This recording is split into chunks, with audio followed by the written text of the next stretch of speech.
And I spend a lot of time in the breakdown space. I think most of you probably know me because of the breakdowns that I've done for years on this channel and other channels. And to this day, I'm always shocked when people in the comments, like the analysts, people who interact with the content that I create, the videos I put out, when they say things like, man, I used to watch you in middle school. I watched you in high school. I had no clue. I had no clue that that was the audience interacting with these videos because I wasn't making breakdowns for children. Like, I wasn't doing that for children. I was making breakdowns to chase the people that influenced me and inspired me. I was writing upward. And I didn't realize the impact it was going to have on so many young people who were interested in hip hop or just randomly found a video and started watching them. And I became their voice to explain what was happening in certain aspects of hip hop and pop culture and perhaps politics and social issues, right? I had no clue. And I'm still shocked by that now. People will tell me all the time, man, when I was in high school, I used to watch you every Saturday. I'm a doctor now. You know what I mean? It's like crazy to me. And so I can understand who the majority of the people are who tend to watch a lot of these videos. And I imagine the same is happening for Matt. And he's got a lot of support from industry people. He's building relationships very quickly. But I'm not quite sure. And I'll say this, and I know for a fact that most of the people who are watching these videos are probably middle schoolers and high schoolers, just in general, because that's what it is in our space, especially with big topics. And the thing that resonates with me most about that is Matt, What's the Dirt, continues to make a point that in 10, 15 years from now, he wants to be the go-to guy. He wants to be the guy that has the best coverage of this battle. And probably any coverage of any battle or beef that he makes videos about. Probably so. I'm willing to say that, right? And this is where I run into a sincere problem with this breakdown.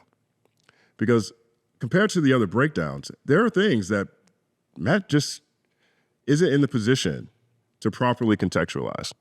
He's not in the position to be accurate about certain things. And his earnest efforts to be objective, he states a lot of opinions as if they are fact. A lot of his takes are very myopic, very narrow, and he frames things as if there are only two options or no options. This is what it has to be. And he's not necessarily doing that while trying to understand Drake's lyrics. He's taking his interpretation of these situations and stating them as fact. Here's an example that I'm talking about. Drake starts off the track with a direct rebuttal to Kendrick's claims on Euphoria when Kendrick clowned him for his use of the N-word.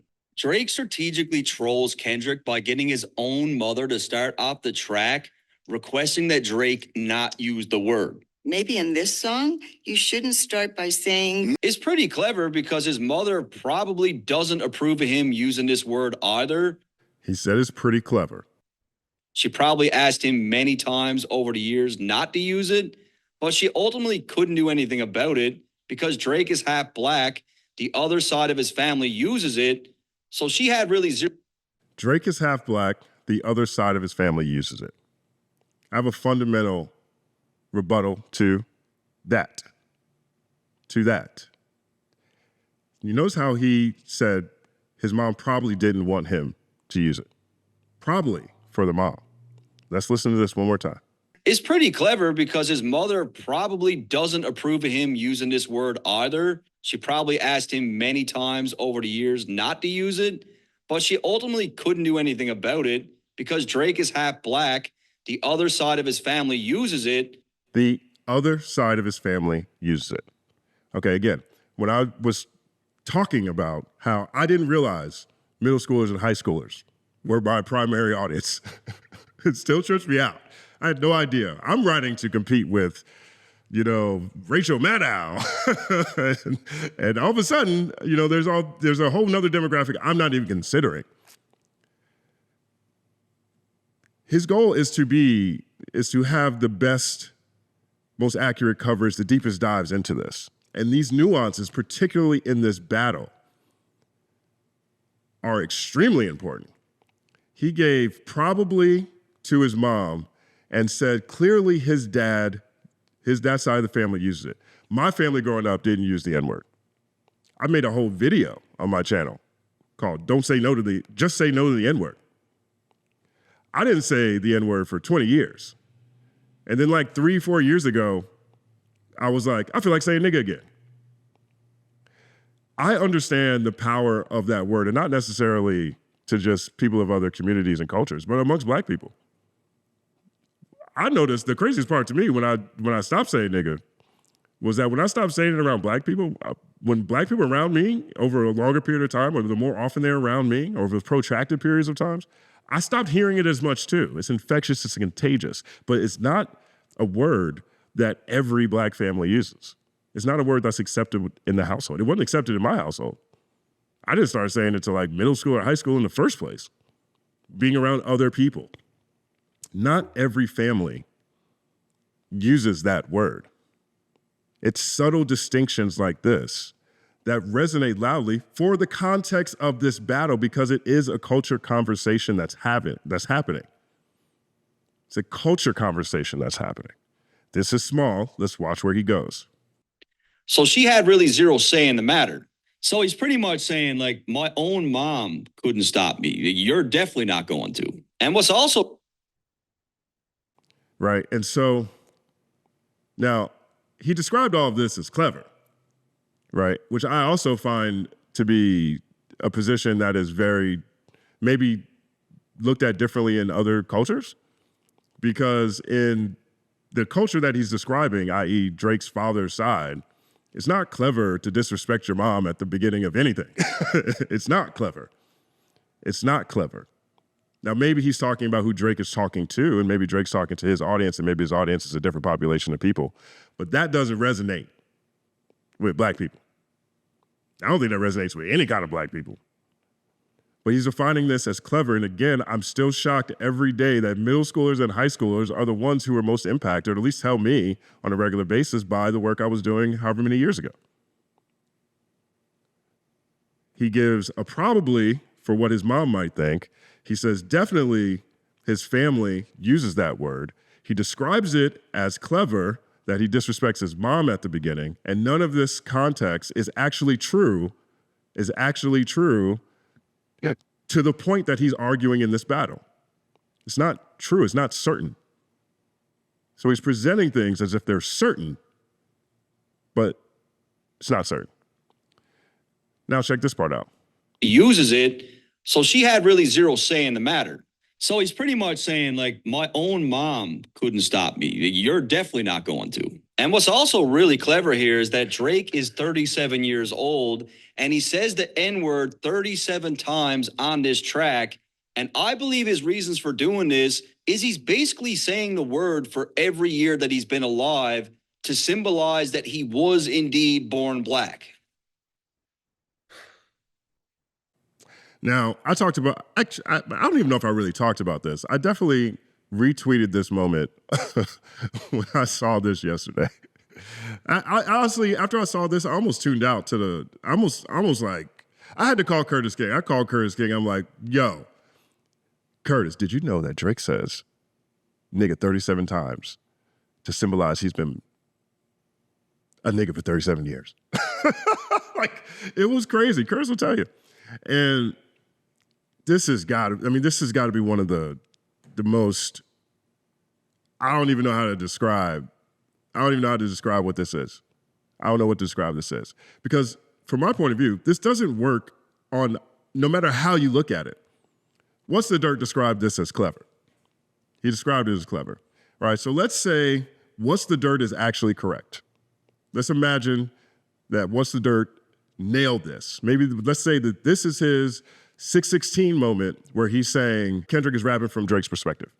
Let's say he is correct about that, the way he was with the 616 moment. Let's say that's the case. Then that would mean Drake sat down, consciously thought out the number of niggas to include in his song, landed on 37 because of his age, and said, yeah, that's deep, that's dope. That'll show him how much of a nigga I am. That'll show how black I am. Let's say that. Now, you guys know where I stand on Drake. I find that hard to believe Drake would do that. But let's say Matt's correct. That's what that would mean. It would mean that Drake is literally quantifying the number of N-words per song to prove his blackness. That's the whitest thing I've ever heard in my life. There's nothing whiter than that. If Drake is doing that, let's say that is like an entendre, a layer. That is crazy. It's not clever. It would be additional demise and another example of this song aging so poorly. That's crazy. Now, let's go the other way. Let's say Matt is straight up reaching. Let's say this is the biggest reach or example of reaching, an example of what Be Fresh, Whitney's cousin, was saying to Curtis King. Let's say this is an example of at-home analyzers sitting back and coming up with meanings and things for songs. Let's say this is an example of that because no conscious person, no non-schizophrenic person is going to sit around and make sure they include the number of niggas in a song to prove they're black. Let's say this is the biggest reach ever. Then that means Matt is so in the weeds, so in the woods, not even in this video, but in the whole process, that he's counting the number of niggas in a song. I was disturbed by this on both sides. On both sides. Let's say Drake really did that. That's crazy. And let's say Matt, really pointed this out. Let's say Matt's correct and that's what it was. That's crazy to even find that. Because all of that makes Kendrick's whole point. No matter how you look at it, if Drake did it or didn't do it, if Matt's reaching or not reaching, that is Kendrick's point. And that point isn't made in this video. And I'm guessing most of the people who are watching Matt's stuff are middle schoolers and high schoolers, and they're gonna grow with this video thinking this is a fact of this battle, or that this fact of this battle is clever, I should do it too. Like, this is the problem people have with people far away from the action watching stuff happen online. This is a myopic view that is narrow. For the past minute and a half, all these clips, all these things I just talked about right here, that are narrow, very difficult to prove if you don't talk to somebody, which I talked about in the Matt's misstep video. But it's an example of how Matt's worldview creeps into his interpretation of what's happening and how he presents them, or at least in this case, I'll use this. There's a couple more in here. I don't want to make a whole point about that because I do think there's some good things in this video, mostly around his analysis of the visual, in my opinion. But his goal is to be the guy who has the definitive videos around this battle. And this video, this 2 hours and 30-minute video, is going to resonate. That's gotten 204,000 views in a day. Is going to resonate with, in my opinion, largely young people who are trying to learn about this. And they're going to come away with, sometimes when people say, sometimes you need to count the number of niggas because it might mean something. That is a problem to me. That is a problem to me. And a lot of times too, because I've done a lot of breakdowns, and a lot of times you find yourself in these rabbit holes when you're doing research. You find yourself in these rabbit holes and you're like, oh man, but this, right? And all of a sudden you're doing 3D chess and all this stuff. But then after the finished product comes around and you look at it before you publish it and you say, is that really worth mentioning? Is that worth mentioning? So I don't know how this point at all is going to live on in the future. But to me, this is an example of what I imagine really happened. That last video and the first video he did on this battle, those two videos were really all of these videos, they're so anticipated now that he found himself in more weeds than he needed to be and tried to outdo the last thing. And that's not always the best strategy to approach. One of my favorite things about Kendrick's new song, When the Party Die, is that it's 180 degrees away from Not Like Us. It's 180 degrees away, right? Not Like Us is one of the biggest songs in history. It's one of the biggest songs ever. The people chose that song. People gravitated toward it. It's an honest and earnest hit. It's a genuine hit. It's not analytics driven. People chose that song. It's one of the biggest songs in history. How do you top that song? The way that song moved, how do you top that song? You don't. You keep people on their toes and you do the exact opposite. The exact opposite. He went 180 degrees away and said, you know what? The last one started with mustard on the beat, ho. This one don't got a beat. There ain't no drums on this one. No drums at all. You don't put people in a position to where they have to compare your last great work to something new. And you don't try to outdo the last thing you did in the same way if it's very difficult, if the opportunity isn't there.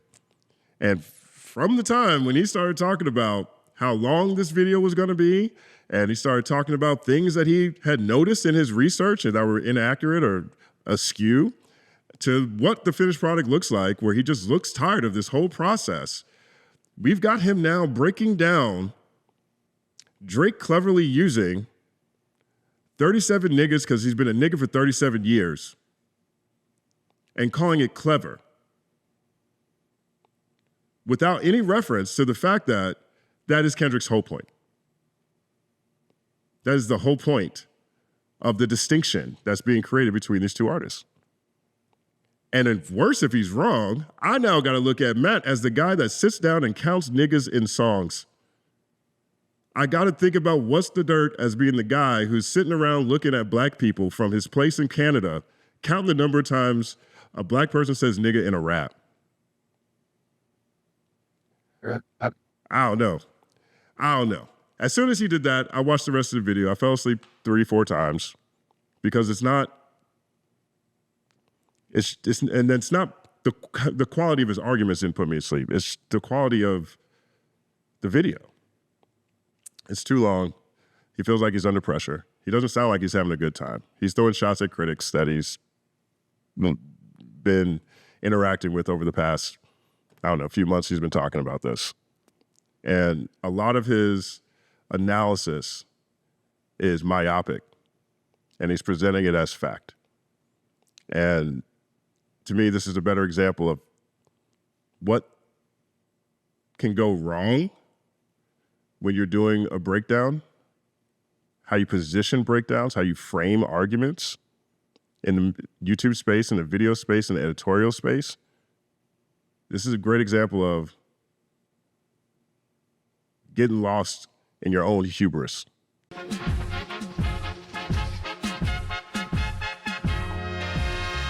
Justin Hunt is here, it's all happening. Justin Hunt is here, it's all happening. The mathematical breakdown of this mighty game of rap we in. It's boom bapping. Systematical culture views that's radical, it's all happening. Shaking hands and dabbing them. Life through the lens of hip hop, from trip hop to yes, y'all, you don't stop, you don't stop. Justin Hunt is here, it's all happening. It's all happening, yes, it's all happening. Justin Hunt is here, it's all